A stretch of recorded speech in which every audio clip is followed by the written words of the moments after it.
Hello. Thank you for stumbling onto this video and for taking an interest in this walking tour. I'm Harris Ford, and I am thrilled to be sharing this project with Jane's Walk and with you. It has been a pleasure creating this, and I hope a few little things manage to capture your attention as we look at Saskatoon in a whole new way. This is a supplementary video for the walking tour, which can be found on the Jane's Walk website in the form of a Google Maps document.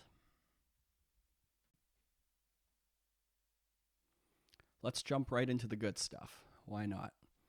This map shows every Chinese residence and business in the 1921 census. While there is a definite concentration in the current downtown region, especially around 19th Street, there are outliers as well. The notion of Chinatowns, then, is a bit of a misnomer.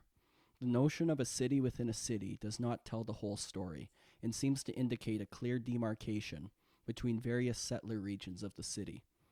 While exact demographic movements are not known, this map shows the Chinese involvement in Saskatoon in 1921 was not limited to a select region of the city, and certainly there was European settler interaction within classic Chinese spaces as well. Saskatoon was not alone in this regard. As we see here, Victoria's Chinese population dispersion in 1891 is equally, if not more, spread out than Saskatoon's was in 1921. The word Chinatown, then, is more of a term of convenience than a proper description of life in the early 1900s, and the nomenclature is more categorical than it is accurate. The clusters are present in both, but the trope of urban geographic restriction does not hold true in either case study. Photos such as this are wonderful glances back into history, and yet it is difficult to fully grasp the relevance. We can say where these photos were taken, and we can imagine, but faults still remain.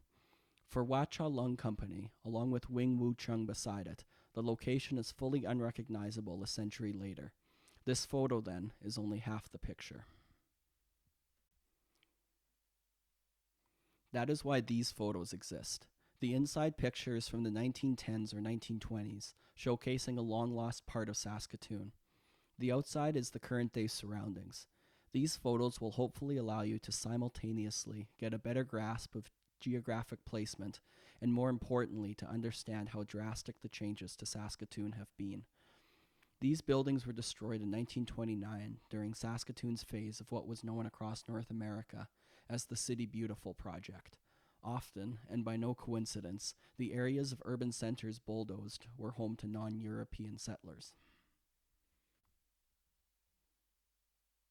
The Shanghai Chop Suey House was one of many restaurants in the so-called Chinatown, and patrons from all walks of life enjoyed the cuisine, just like today. The number of Chinese restaurants in Saskatoon and in rural Saskatchewan towns continues the lineage from originally oppressive occupations available for Chinese settlers across Canada. Only with the advent of in-home laundry machines did the laundry industry begin to diminish, and restaurants remain as the lone vestige of this history. The Kangwa Aviation School was one of only two Chinese Nationalist Party pilot schools in Canada, with the other being in Ontario. Though it was a short-lived venture, 17 pilots graduated from the program. The Star and the Phoenix newspapers, the two would merge and form the paper we still have in the city today, found space to be both celebratory and critical of this flight school. When Y.M. Lin On became the first graduate of the school in November 1919, the papers proudly noted the achievement and gloated about being the only Chinese aviation program in the Dominion at that time. The paper also noted in July of 1919 that the school was, quote, a celestial air service, which used a derogatory term for Chinese individuals to discredit the aviators. This nuance can be found throughout Chinese Canadian history.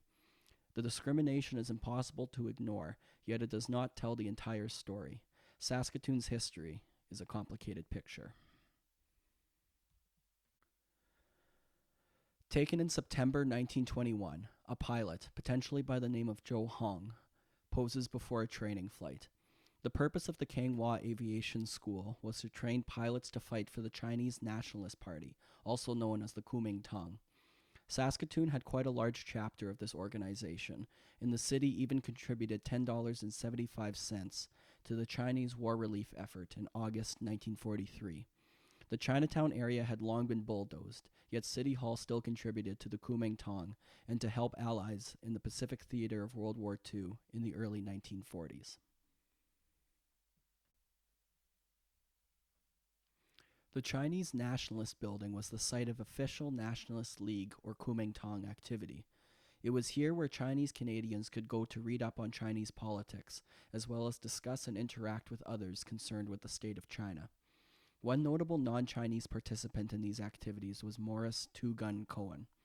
After protecting his friend Sam Ma in a fight out front of the Alberta Cafe in 1911, Cohen was quickly accepted into Saskatoon's Chinese community. This was one of the first instances of a European protecting a Chinese person in Canadian history, and Cohen deserves credit for this. His other life escapades, including sexual assault charges and a great propensity for lying and swindling, are not nearly as commendable. It was from this building that Cohen got to be a bodyguard for the first Chinese president, Sun Yat-sen, and was the only European to be part of the honor procession at Sun Yat-sen's funeral. While Cohen's story is fascinating, his is only one of many Saskatoon's Chinatown has to offer if you listen closely. Another one of these photos within a photos. This one looks out at 2nd Avenue from 19th Street. This region of the city was one of the ones bulldozed in 1929 to make room for the Technical Collegiate, which later became the Gather Coal building before being dismantled itself. Today, this area, especially behind this photo, is part of River Landing. Take a look around downtown Saskatoon and note when some of the buildings were constructed. You'll see that many buildings around 19th and 20th Street were built in either 1929 or 1930. It's no coincidence that new buildings sprung up after the bulldozing, and these sites, such as the Woolworth Building on 21st Street East, were part of the City Beautiful fervor, which swept across North America right before the Great Depression. Cartoons like this show the more unfortunate aspect of Chinese depictions in Saskatchewan. This caricature of a Chinese man and a Caucasian woman featured in a 1915 edition of the Saskatoon newspaper, commenting on how the enactment of the White Women's Law was, quote, a danger removed. This law prohibited Chinese businesses from hiring white women. It would not be repealed in the province until 1969. You heard that year correctly. This law was not repealed until 1969. This is yet another example of how the inclusive cliché of Chinatowns is not very applicable. In 1915, all the Chinese laundries in Saskatoon wrote to the mayor and city council asking for a decrease in price for laundry licenses. At the time, Saskatoon had the highest cost in all of Canada, and at $35 was over double the cost of between $10 and $17 elsewhere in the country. 31 signatures are on the 4-page document, and it shows how laundry owners viewed place and space. Chinese laundry owners were not solely residents of Chinatown. Instead, residents resided in Saskatoon. The difference is subtle, yet crucial for dismantling the notions of a city within a city baggage Chinatowns often carry. The BC Cafe was the first Chinese restaurant to feature in Saskatoon, as well as the first building to be built on the south side of 20th Street. The eatery was a staple in the Saskatoon culinary scene from 1904 to 1946, and by all accounts was a popular spot for Chinese and European settlers alike. This article was in a September 1952 edition of the Star Phoenix, celebrating the achievements of the Mark brothers, the owners of the BC Cafe. The restaurant, according to the article, was, quote, famous for its steak and its hospitality. The article also notes how despite a frigid winter of 1906, the cafe was open every day, much to the delight of workers looking for a meal, conversation, and a reprieve from the cold. Chinese businesses were not places of isolation. Instead, these places were home to community, both within and without Chinatown.